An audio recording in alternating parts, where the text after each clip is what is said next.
আসসালামু আলাইকুম রহমতুল্লাহি ওবরকাত। আলহামদুলিল্লাহ ওয়াকাফা ওয়া সালামুন আলা ইবাদিহিল্লাযিনা ইসতাফা, আম্মা বাদ। সম্মানিত দিনদার ভাই বোনেরা, আজকে আবারও একটি তদবির নিয়ে উপস্থিত হলাম, যে তদবিরটি একমাত্র জিনভূতকে দূর করার জন্য।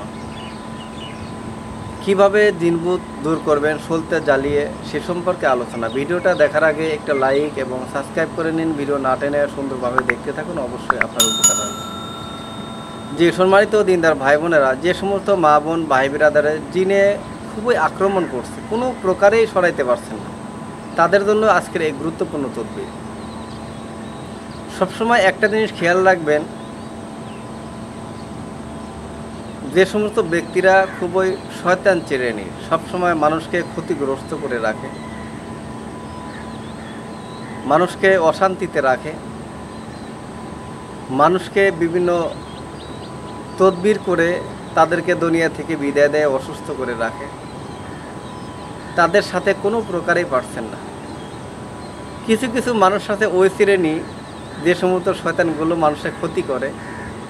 আবার কিছু কিছু মানুষ আছে ওইরকমই, যে আমাদের যেহেতু ক্ষতিগ্রস্ত করছোস, তাহলে তোকে একটু ক্ষতি করে দেখি, যে আমাদের যে কষ্টটা, আমাদের কষ্টগুলো যে ভোগ করছি, দেখ কষ্টগুলো তুই একটু ভোগ কর, তোর কেমন লাগে। এরকম কিছু লোক রয়েছে। সেম এরকম জিন জাতি যারা আছে, সবচেয়ে ভালো হয়, উত্তম হয় তাদের সাথে নম্র ভদ্র ব্যবহার দেখিয়ে বিভিন্ন কথাবার্তা বলে তাকে সুস্থভাবে বিদায় দেয়। যদি সুস্থভাবে বিদায় দিতে পারেন, তা আশা করি ওই জিন পরবর্তীতে আক্রমণ করতে পারবে না, তারপরেও চলে আসে।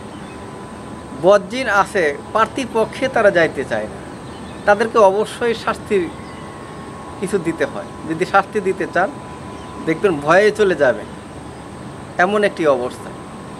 সেক্ষেত্রে জিনভূত সারানোর জন্য যে শরীরটা জ্বালানোর যে তদবিরগুলো আছে, যদি এগুলো প্রয়োগ করেন, তাদের শরীরে জ্বালা পোড়া হয়, তাদের কষ্ট হয়, তারা পার্থিপক্ষে আর দ্বিতীয়বার আসবে না, রোগীর উপর তাসির করবে না, রোগীকে আক্রমণ করবে না, রোগীকে আর কষ্ট দিবে না। তাহলে চেষ্টা করবেন যে সলতার যে তদবিরগুলো, এগুলো প্রয়োগ করার জন্য। আজকে তদবিরটি জিনভূত সারানোর জন্য সলতা জ্বালিয়ে জিনভূতকে দূরে রাখবেন। সম্মানিত দিনদার ভাই বোনেরা, নকশাটি আমি স্ক্রিনে দিয়ে দিব, স্ক্রিন থেকে দেখে প্রয়োগ করবেন। নিয়মটি আমি বলে দিছি। নিম্নোক্ত নকশাটি সলিতা বানায় আগুনে জ্বালাইয়া ইহার ধোয়া রোগীর নাগে মুখে দিয়ে দিবে। ইনশাআল্লাহ আল্লাহর রহমতে জিনের আসর দূর হইয়া যায়। যদি কোনো ব্যক্তি জিনের আসর ধরে, তাহলে এই নকশাটি অবশ্যই প্রয়োগ করবেন। দেখবেন ইনশাআল্লাহ তাআলা দিন অনেক দূরে চলে যাবে, জিনের যে স্থান আছে সেখানে চলে যাবে।